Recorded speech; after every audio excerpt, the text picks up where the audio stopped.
బెంగాల్‌లో ఎలక్షన్స్ అయిపోయిన దగ్గర నుంచి ఎగ్జిట్ పోల్స్ వరకైతే బీజేపీని చూసి గజ గజ వణుకుతున్నారు బంగ్లాదేశ్ వాళ్ళైతే. మరొక వైపు తమిళనాడులో రాజకీయ పరిస్థితి ఏ విధంగా ఉండబోతుందో తెలవదు గానీ, విజయ్ చుట్టూ అన్ని రాజకీయ పార్టీలు తిరుగుతున్నట్టుగానైతే సమాచారం అందుతుంది. విజయ్ తోటి టచ్‌లో బీజేపీ, విజయ్‌తో టచ్‌లో డీఎంకే ఉన్నట్టుగానైతే సమాచారం అయితే అందుతుంది. ముఖ్యంగా బంగ్లాదేశ్ విషయానికొస్తే బెంగాల్‌లో ఎప్పుడైతే ఎన్నికలు స్టార్ట్ అయినాయో, బెంగాల్‌లో బీజేపీ హవా ఎప్పుడైతే మొదలైందో, ఎక్కడ చూసినా బీజేపీ పేరు వినబడుతుందో అప్పటి నుంచి బంగ్లాదేశ్‌లో అయితే వాళ్ళకు భయం పట్టుకుంది. ఎందుకంటే బంగ్లాదేశ్ వాళ్ళు ఏకంగా బంగ్లాదేశ్‌కి సంబంధించినటువంటి ఒక ఎంపీ అఖ్తర్ హుస్సేన్ అనే ఎంపీ బంగ్లాదేశ్ పార్లమెంటు సాక్షిగా బెంగాల్లో ఎగ్జిట్ పోల్స్ అన్నీ బీజేపీ వైపు ఉన్నాయని చెప్పి తెగ ఆందోళన పడుతుండు. నిజంగా బెంగాల్లో బీజేపీ గెలిస్తే మాత్రం ఖచ్చితంగా బంగ్లాదేశ్ వాళ్ళకి ఇబ్బంది ఎదురవుతుంది.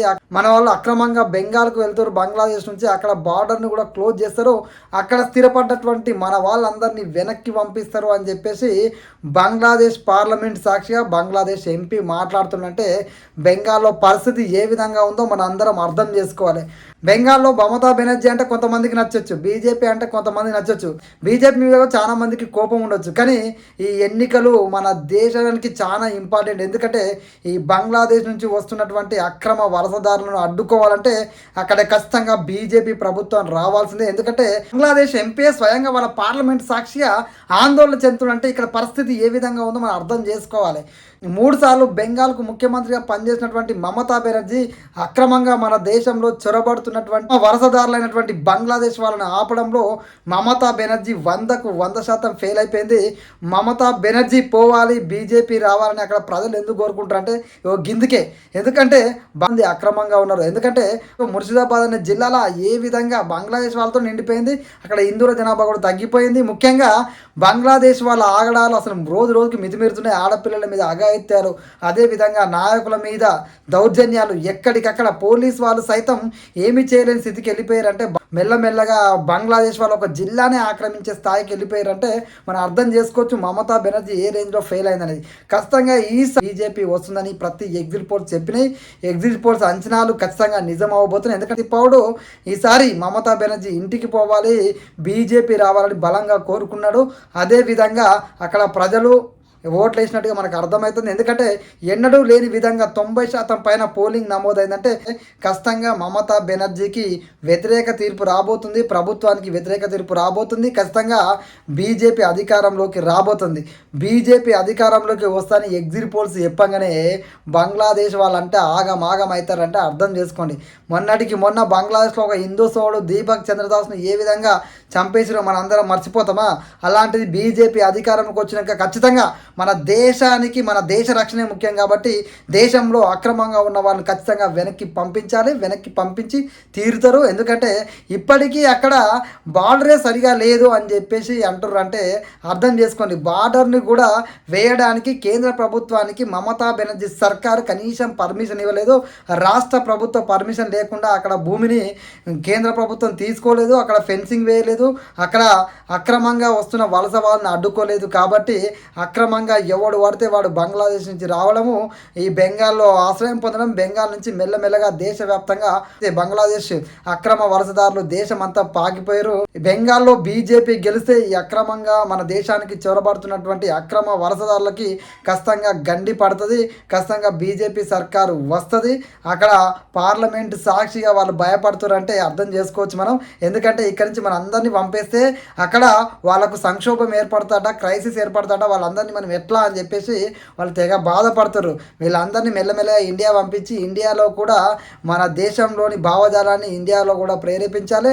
ఇండియాలో హిందువుల పట్ల కఠినంగా వ్యవహరించాలి. మన దేశానికి వచ్చి మన దేశంలో ఉంటూ మన దేశంలో ఉన్న హిందువుల మీద అతి క్రూరంగా ప్రవర్తిస్తున్నా మన దేశంలో ఉన్న రాష్ట్రంలో ఉన్న ప్రభుత్వం ఏమీ చేయలేక మన హిందువులు ఎవరికి చెప్పుకోలేక ఎంతోమంది ప్రాణాలను కోల్పోయారు, ఎంతోమంది ఇబ్బందులు పడ్డారు. ఆ ఇబ్బందులన్నింటికీ ఖచ్చితంగా తెర పడుతుంది. తెర పడ్డ తర్వాత అసలు ఆట మొదలవుతుంది. మరొక వైపు తమిళనాడు విషయానికి వస్తే తమిళనాడులో విజయ్ అధికారంలోకి వస్తాడని చెప్పి axis my India exit poll ఖచ్చితంగా విజయ్ అధికారంలోకి రాబోతాడని చెప్పగానే అన్ని పార్టీలు విజయ్ వైపే చూస్తున్నాయి. ఎందుకంటే యాక్సిస్ మై ఇండియా పోల్ వాళ్ళు ఇప్పటిదాకా నిర్వహించినటువంటి ఈ ఎగ్జిట్ పోల్లో 90% యాక్యురసీ వాళ్ళు ఉన్నది కాబట్టి వాళ్ళ మీద నమ్మకం ఉంది కాబట్టి విజయ్ కూడా ఆ సర్వేని నమ్ముతున్నాడు. ఖచ్చితంగా బలమైన ఓటు బ్యాంక్ తోటి మనం అధికారంలోకి రాబోతున్నామని చెప్పేసి విజయ్ కూడా ధీమాగా ఉండు 98 నుంచి 120 సీట్లు విజయ్కి రావచ్చు అని చెప్తున్నారు. ఒకవేళ అటు ఇటుగా వచ్చినా కూడా విజయ్ సహకారం లేకుండా అక్కడ ప్రభుత్వం ఎవరు ఏర్పాటు చేయలేరు కాబట్టి డిఎంకే కూడా విజయ్ చుట్టూ ప్రదక్షిణలు చేస్తుందట. అదేవిధంగా బీజేపీ కూడా విజయ్కి టచ్లో ఉన్నట్టుగా సమాచారం వస్తుంది. ఏది ఏమైనప్పటికీ ఒకవేళ హంగొస్తే మాత్రం విజయ్ కింగ్ మేకర్ అవుతాడు.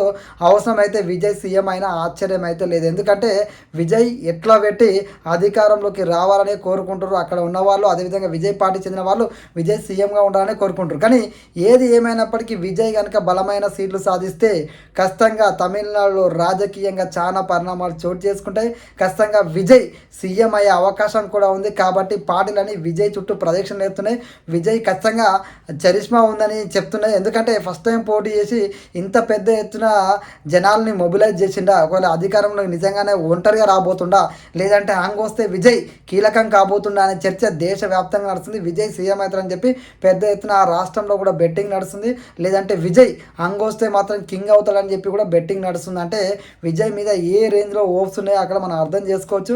యావత్ దేశం కూడా విజయ్ వైపే వస్తుంది. విజయ్ అధికారంలోకి వస్తాడా, విజయ్ ఖచ్చితంగా అధికారంలోకి రాకున్నా కూడా ఈ హంగుతోటి ముఖ్యమంత్రి అవుతాడా అని చెప్పి చాలామంది ఎదురు చూస్తున్నారు. నిజంగా యాక్సిస్ మై ఇండియా సర్వే వాళ్ళు ఏదైతే చెప్పారో అది నిజమైతే మాత్రం నిజంగా విజయ్ అభిమానులు యాక్సిస్ ఇండియా పోల్ ఏదైతే ఉందో వాళ్ళనైతే గుండెలో పెట్టి చూసుకుంటారు. ఎందుకంటే అన్ని సర్వేలు విజయ్కి కేవలం 20-30 సీట్లు వస్తాయొచ్చు, లేదంటే 10 నుంచి 20 సీట్లు వస్తాయొచ్చు అని చెప్తుంటే ఓన్లీ ఈ యొక్క ఎగ్జిట్ పోల్ సర్వే వాళ్ళు మాత్రమే విజయ్ సీఎం అవుతాడు, విజయ్కి ఈ రేంజ్లో సీట్లు వస్తాయి అని చెప్పి చెప్తున్నారంటే మనం అర్థం చేసుకోవాలి. ఎవరిని తక్కువ అంచనా వేయలేం. ఆంధ్రప్రదేశ్ విషయానికి వస్తే కేకే సర్వే పవన్ కళ్యాణ్కి 21 సీట్లు వస్తాయంటే హేళన వేసారు. కానీ ఎలక్షన్ రిజల్ట్ రోజు అదే నిజమైంది. ఇప్పుడు ఇది కూడా నిజం అవ్వచ్చు. ఏమో ఎవరిని మనం తక్కువ అంచనా వేయలేమో. మీ అభిప్రాయాన్ని కూడా కామెంట్లో తెలియజేయండి. జై హింద్.